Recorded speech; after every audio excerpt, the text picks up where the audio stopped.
Hello, everybody. We're coming to you live from the Aventura Corporate Center and as well from Montreal, Quebec. My good friend and colleague, David Solomon. We're going to be talking about vaccination, don't vaccinate, truth, fiction.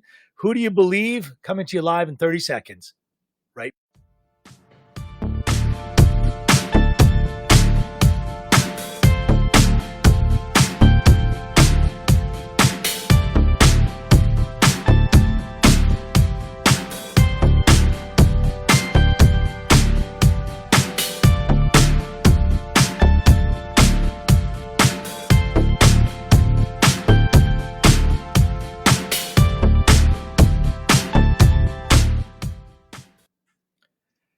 Hello, hello, hello, and I hope you enjoy our background, the nice, pretty picture from the CDC's website.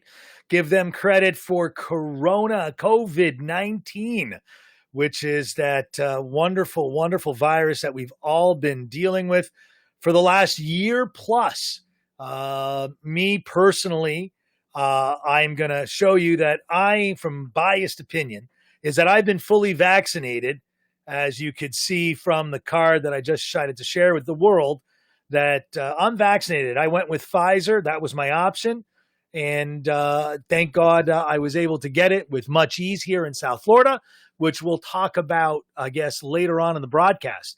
So without further ado, David, why don't you tell me what's going on with COVID-19 from the Canadian side of the border? You know, it's incredible, Stuart, and it's talk about the difference between two countries who are side by side.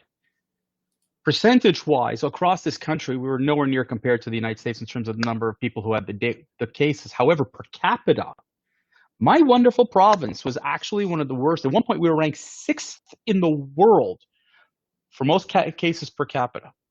We had deaths that were absolutely ridiculous. I mean, we don't compare to New York, God forbid, but in an inordinate amount of people, especially people in seniors' residences, who unfortunately were completely decimated. But here we are, March the 8th, and about a month ago, we were promised, vaccines. And the government promised, and they said they even overcommitted to, they overpaid, they overdid whatever just to get the vaccines into Canada, and here we are, we're on delay. Now, thankfully, in the last few weeks, vaccines showed up. We started to vaccinate our folks. We're, according to Government of Canada's website, we're at just under 2.4 million doses have been administered. How many million? 2.4 out of 33 million. So we're about 8%, 7 to 8% of our population has received it. I'm just going to jump in. In the United States, we're currently, as of March 1st, running 76 million doses. And I think what a lot of people don't understand, there are two types of vaccinations. There's the Pfizer, the Moderna, and now there's Johnson & Johnson. And there's the AstraZeneca. Don't forget, it's not yet approved in the United States. It's approved in Canada, so we have ourselves 4. However, is it a 2-shot or 1-shot? It's I think that's the 2-shot, but they didn't test it on 65 plus, so they don't know. And There are other complications. Okay, go ahead and finish it. I'll tell you about the other complications. So the importance of me mentioning this is that people don't understand. It's not you get 50% of the vaccination or the protection with the first shot and 50% with the second shot. The first shot is the vaccination, in fact. It takes so many days for your body to break down. The second shot is a booster, kind of like overkill, taking that vaccination and putting it on steroids, not literally, figuratively. And so the difference between Johnson & Johnson, it's 1 shot and done. And, in the United States, we've rolled out 76 million doses, which is, the population of the United States, approximately 300 and some odd million. So we're cranking at 20 to 30% in the entire country, which is phenomenal. Phenomenal. Warp Speed did it, got it all there. And thank God we're getting it. But you only have, 8% of the population? Yeah, but there's the thing is that, you got to look at it also state by state. I'm not so sure that every state you've got is like flowing. I mean, here it's the same thing. Every province is not flowing anywhere near as solid. And we have other issues, okay? There are conversations here right now, and this is where we have the frustration about the facts and the whole thing. Listen, none of us nobody knew about COVID. 1 year ago, almost to the day, we shut down our country, your country. I mean, it was just an insanity. We think back 1 year, we're celebrating this ridiculous anniversary. But if you think back to a year ago, we knew nothing. And if you think about what was told, go and spray the boxes that you receive from Amazon because you don't know if it's infected. We don't know. It was all these kinds of things, and I mean it was a joke, but we didn't know. And our information, as the time gone, what was frustrating is that the governments tell us one thing, the CDC tell us a slightly different variation, and the pharmaceutical companies, the universities, the researchers, depending on what you watched on TV, you got.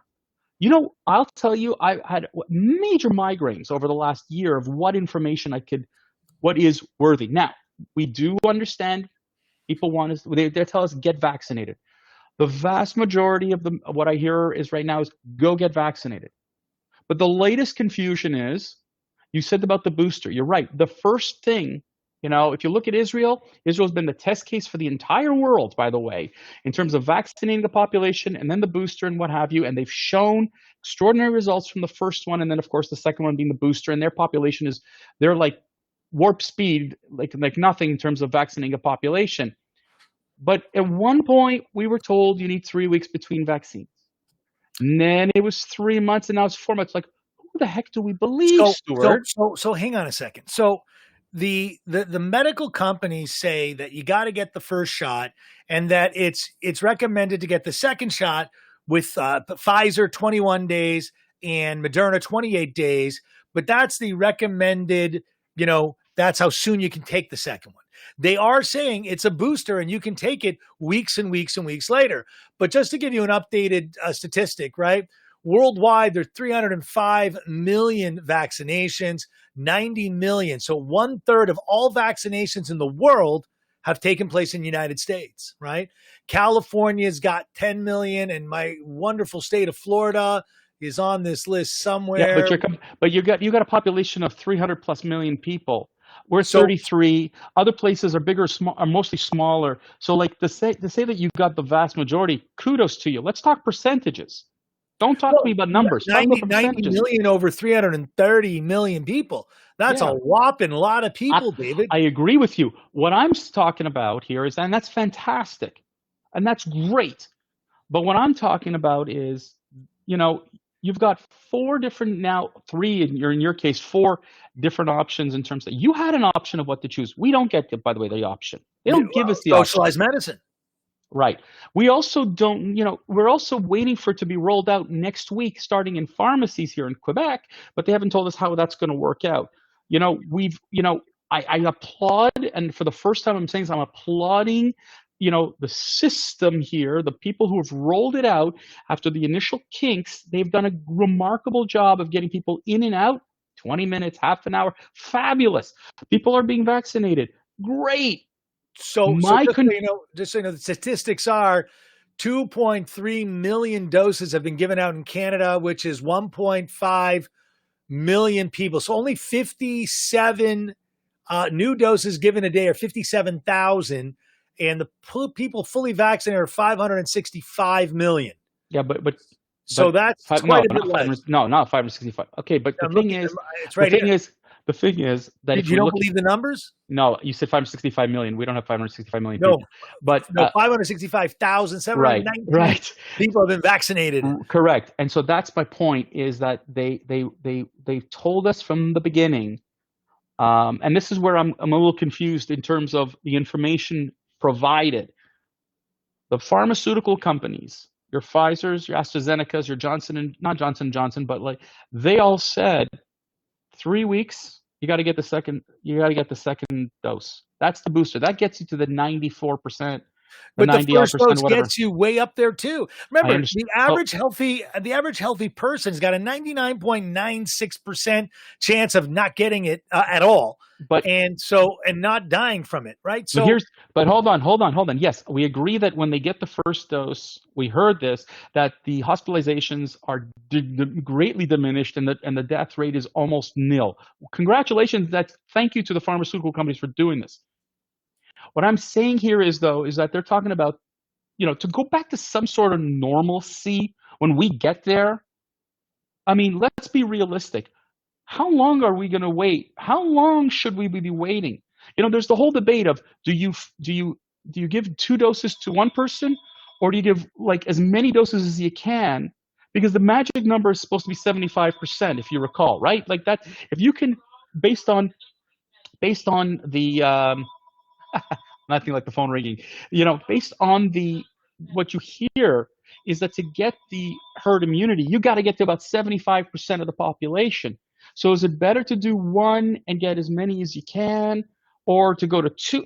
Like this is, and what do you do with folks who are older? It's like the information, Stuart, and this is where it's frustrating, is your governments, your CDCs, and the pharmaceutical companies are not consistent again with the information. I cannot disagree more. And the editorials on all the media stations are gone. So as I said, I've been vaccinated, and someone just asked a question, how did I feel? And they specifically asked after my second shot. But I want to tell you how both shots went for me personally. Number one, I took Tylenol prophylactically. All my doctor friends says, hey, you might get a little fever, a little uncomfortable in the arm. I had both shots in my left arm. So if I end up losing my left arm and I can't wave goodbye, we know it's my left arm that got shot, and I memorialized it. The first shot, I was sore to the touch because the needle is, you don't feel it, but the needle goes right into the muscle, right? Mm-hmm. And then shot, boom, done. Don't feel a damn thing. However, later on that evening, a little sore, a little tenderness. The next day, it was sore to the touch. That was really the extent of what I felt. And the second shot, to answer Risa's question, is the second shot, I kind of felt a little off. Like, you remember getting a booster shot ever? That booster shot was exactly how I felt. I just kind of felt off for about 24 hours. Again, I took the Tylenol prophylactically by my own accord and took it in direction as the bottle says, and it has passed. I've spoken to my father-in-law. He kind of also felt a little funny. Arm was sore. My wife, her arm sore. We've all been vaccinated here, right? If you want a vaccination, you show up. 99% of the chance they're just going to vaccinate you. Move on, next.